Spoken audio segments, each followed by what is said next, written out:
Would you put coffee up your butt? What coffee enemas are increasingly popular? Today, I'm going to talk about why you should do a coffee enema, how it helps your face, how it can help your inside, how it can help you feel better, and how exactly you should do it. No, you just can't use any regular coffee. Dr. Matt Chalmers is with me, chiropractor, neurologist, very well known in the Texas area and all over. So here we go. Let's dive in.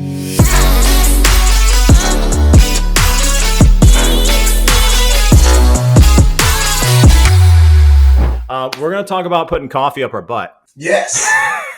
So, dude, like, I got to ask the obvious question. One, okay, why coffee? Two, why can't I just take like a C4 and put it up my butt?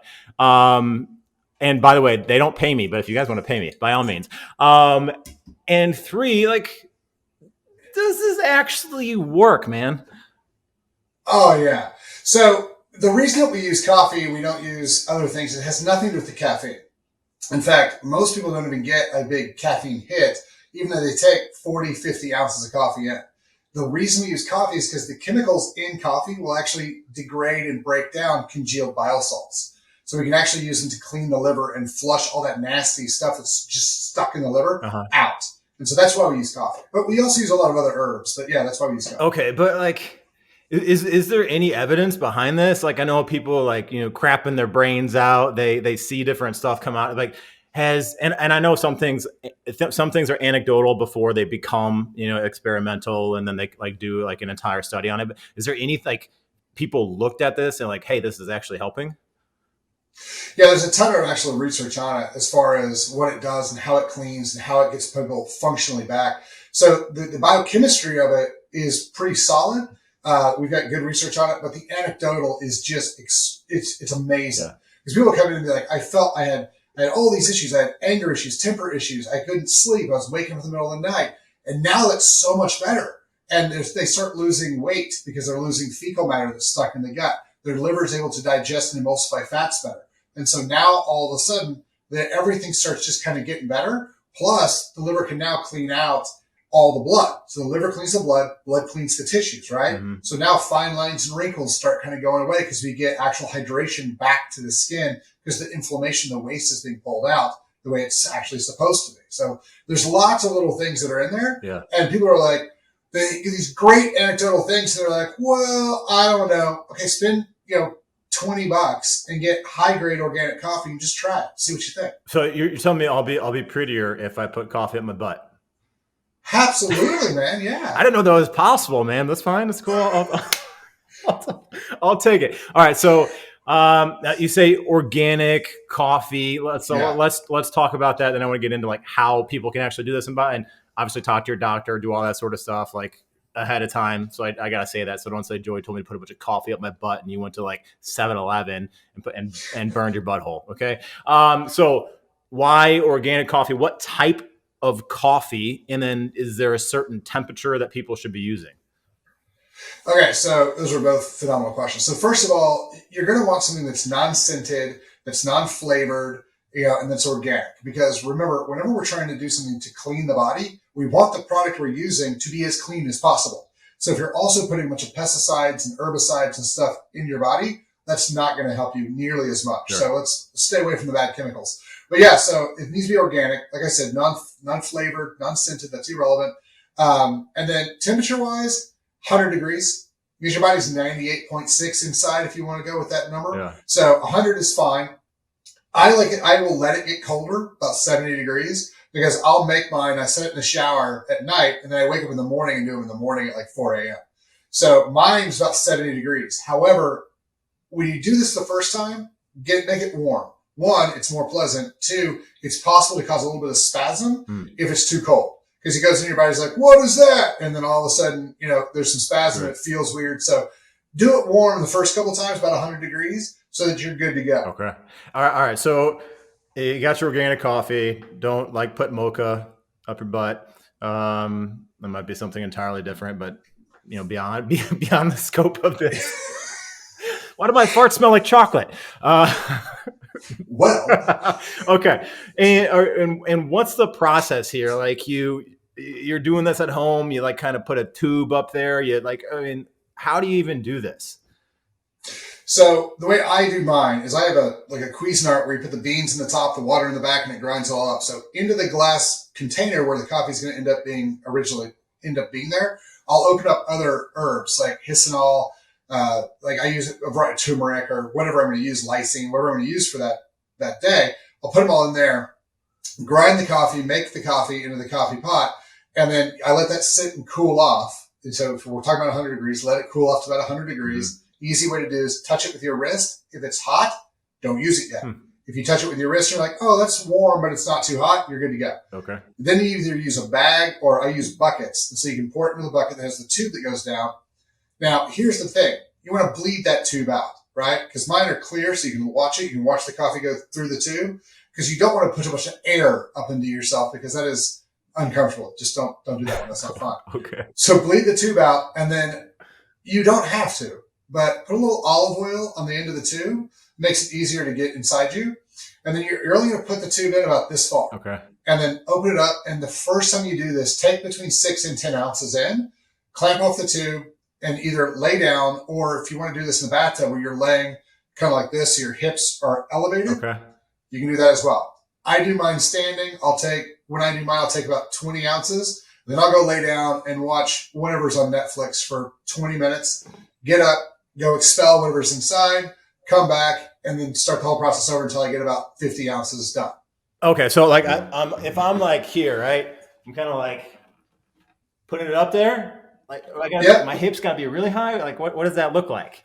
Well, no. So if you're in the bathtub, so here's the thing: if you're laying in the bathtub with your feet up and your head down, there's going to be you can take more in, okay, because your colon is already ready to your gravity's going to feed it this way. Yeah. If you're standing up, it's only going to take so much. Okay. So if you don't have a bathtub, like we had our bathtub taken out of our shower, so we had a giant shower. Yeah. So I don't have that. I guess I could go upstairs to my kids' bathroom. That would probably wake them up. So I don't do that. Okay. But like a lot of people will just lay in a garden tub and they'll just stick their pelvis up, and you can put a pillow underneath you to make it more comfortable. Okay. And then you'll just like you said, just insert it and just hold the bucket up so that the gravity feeds it down. Uh-huh. And you're going to start to feel the first time for sure. It's going to be weird. It's going to be a little uncomfortable. Like, that's cool. Yeah. The second time you do it, it's a lot better because you're like, okay, it's just as weird and just as uncomfortable as last time. So I guess I did it right last time. And everyone I've worked with is like, yeah, by the third time, I'm more concerned with what's on Netflix than I am with what's going on because I've done it before and so I'm fine. Okay. So you got the tube, put a little olive oil, or something that like gets it in there easy, right? Are you like holding you clamp the tube and then you got it up there and you put it in and just kind of release? Yep. Okay. And then you 6 to 10 ounces the first time. And then do you have to like clench like you're holding your poop the whole time, or can it just like stay in there? Not really. So most people, it'll just stay in there for them. Okay. You're going to feel sometimes, especially the first 1 or 2 times, that your body's like, what are you doing? Like, you'll feel like you kind of have to, but if you can just get that first 30 to 60 seconds knocked out, where you're just kind of holding it, your body will then be like, oh, okay, I guess we're just going to hold on to this for a little bit. Okay. And you'll be fine. Okay. So just do expect the first time that you expel that, there's a lot of stuff that's going to come with it. Okay. Second time, not as much. Now, here's the other caveat to that. If you're a little dehydrated or a lot dehydrated, you might not expel very much coffee at all. Because remember, the point of the colon is to actually suck all the fluid out of your fecal matter, take it through the hepatic portal system to the liver, drop that water in the liver, it cleans it, pushes the water back into the system, and the waste comes back down. So if all of a sudden you're like, I just took 10 ounces and nothing came out, am I broken? No, you're dehydrated. So you're fine. Just keep running through this system. Now, should you do this at night or in the morning? Because like, I imagine if you're absorbing coffee, you get the caffeine, right? You will get a little bit. I have a lot of people who do them at night and then go straight to bed. Okay. And then I have a lot of people who just do them in the morning. So these are phenomenal to do whenever you're sick. Okay. So if you're like, oh man, I feel terrible. And for instance, if you gotten tested, you're like, hey, I need Coriolis, turkey tail, I need hysanol, I need whatever herb to make me feel better. Toss it in the enema and it will go directly to your liver and really help clean everything out. So we've had people who cut, the flu or something from a week to like 3 days because as soon as they started feeling bad, they did an enema right then cleared it all out. Okay, so 6 to 10 ounces the first round, and then you want to do a couple more rounds within that same session? Yeah. So you want to get about 40 to 50 ounces when you're all in, totally done. Okay. I don't know anybody. That's not true. I have a friend of mine who's like, she's like this tall and weighs like 110 pounds, and she'll do all 50 ounces all at once. I'm like, okay, okay, whatever. She's a champ. So she's a champ. Yeah. I can't do more than 20, but we're all a little different. That's fine. Sure. So yeah, but you're going to do 6 to 10 ounces the first time. And then if you're like, that was nothing, I can do more, okay, fine, go up a little bit. But you want to do a total of between 40 and 50 ounces. Okay. Should this be throughout the week? Is it person dependent? No, you're going to want to do that all at once. Okay. So like when I do 2 a week, I do Tuesday, Fridays. Yeah. And so I'll take all 50 ounces over like an hour and a half period. Okay. Unless I'm really into a show, and this is the only time I watch TV. Yeah. In which case, then it will take me 2 hours. Okay. All right. And then you just go to the bathroom, let it all go. What's coming out? So you're going to be releasing a lot of old congested fecal matter. You're going to be releasing some of the fluid that was not absorbed into the colon, and you're releasing some of the coffee. Now, if you're doing antiparasitic flushes, you might also see all sorts of different things from parasites, from worms to little egg sacs to a bunch of mucus and stuff like that. If that's going to gross you out, just don't look. Just get up, flush the toilet, you're good. Okay. You don't have to sit. But we do tons of antiparasitic stuff, and it's always funny. I tell people this every time, and I don't know if they either don't listen to me or don't believe me. I don't want to see your pictures. But they bring in these pictures all the time. They're like, look at all these parasites I got. And I'm like, that's gross. Thanks. Dude, I'm glad you're healthier. If I actually do this, I'm sending you a picture. It's happening. If you get some worms out there this long, feel free. Okay. All right. So worms, parasites, do you put something additional into the coffee solution for something like that? Or this is just the coffee can do it? Yeah, so the coffee will help, but generally what we'll do is we have different antiparasitics depending on if we're going after the liver, the gut, if we're going after both. So like the superior detox that I have is specifically for parasites. Okay. So you can either put that in, or there's a handful of other ones that you can do. Black walnut hull is great. So I would definitely stay away from, if you put an oil in your mouth like oregano and it's hot and it burns, it will do the same thing to your body. Okay. So do not put spicy oils like thieves or oregano in this thing. It's not going to be happy. Okay. Don't put ghost peppers up your butt. No. All right. What about like gut flora? Anything? Does it mess with that? It doesn't really mess with gut flora. It will make changes. So for instance, if you have a parasitic infection, you start killing the parasites, that can actually start healing gut flora. Okay.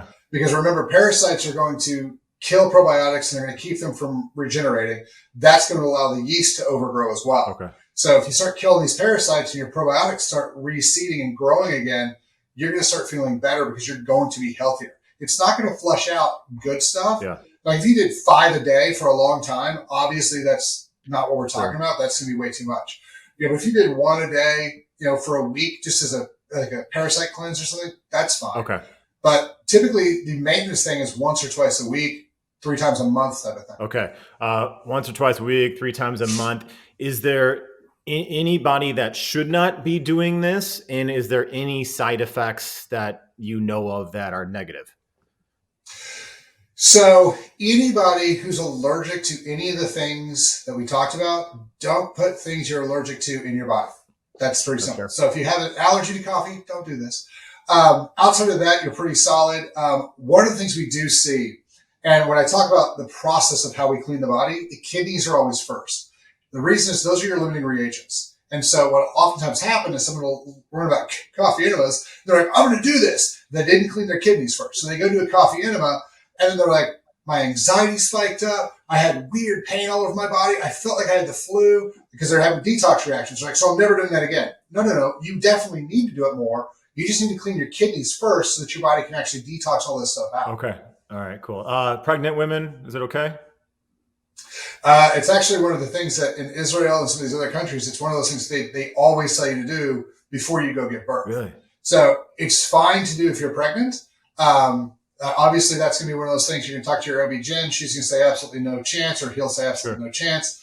But the thing is that from a chemistry standpoint, even though it is different, if you can drink coffee, then you can do coffee enemas because as long as you're not sensitive to that chemical, you're going to be fine. Okay. We're just flushing things out. Now, I do always tell people, don't start heavy detoxes while you're pregnant, because if you kick all that trash out of the tissue into the bloodstream, it's going to go through baby.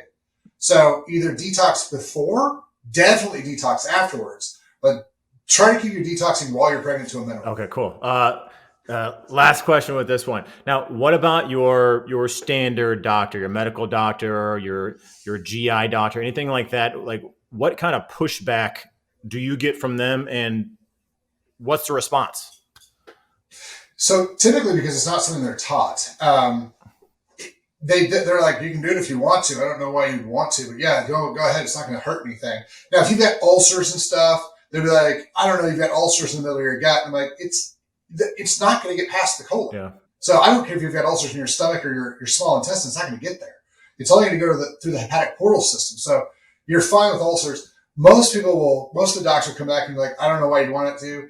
It's always embarrassing whenever I have to talk to them, and they're like, they tell my patients, they tell people, they're like, there's no way you can get that to your liver. Do you know how far your colon is from your liver? And I'm like, the exact length of the hepatic portal system is designed to take things from your colon to your liver. And they're like, what? I'm like, here's an anatomy book. Okay. And they're like, oh, I guess I didn't know this. So gen pracs don't always know about the hepatic portal system. Generally, my GI guys do. Okay. So, All right. That makes sense. Now, can people do this all year long, or how is there a point you say maybe 3 times a month or once, twice a week? Is there a point where you should just stop or like take a break? you know, if it's creating problems for you personally, we need to investigate why. Okay. And so if you think, oh, it's doing that for these reasons and we can fix those reasons, then yeah, you can keep doing them. But anything that you do and you're like, this does not work well for my body, let's investigate why. Don't just stop. Investigate why. And then if we need to stop because you have a genetic issue or something weird, fine. But let's figure out why. Most people can do these all the time. Like I said, I do 2 a week because I own multiple companies and I've got all sorts of weird stuff and I have kids and a wife and everything's amazing in my life. But my brain's always on, so my stress levels are high. Mm. And so I need that to keep my liver continually clean because the liver is the most important organ in the body. All right. That's fair. Dr. Chalmers, where can people find you? More info about your detox, everything? So chalmerswellness.com is a great place to go that has kind of everything we do. And then any social, YouTube, Instagram, anything like that is just Dr. Chalmers and the number 1, all one word. And so you guys can find me there. All right. Go and try and put some coffee up your butt, and I'm going to send you pictures.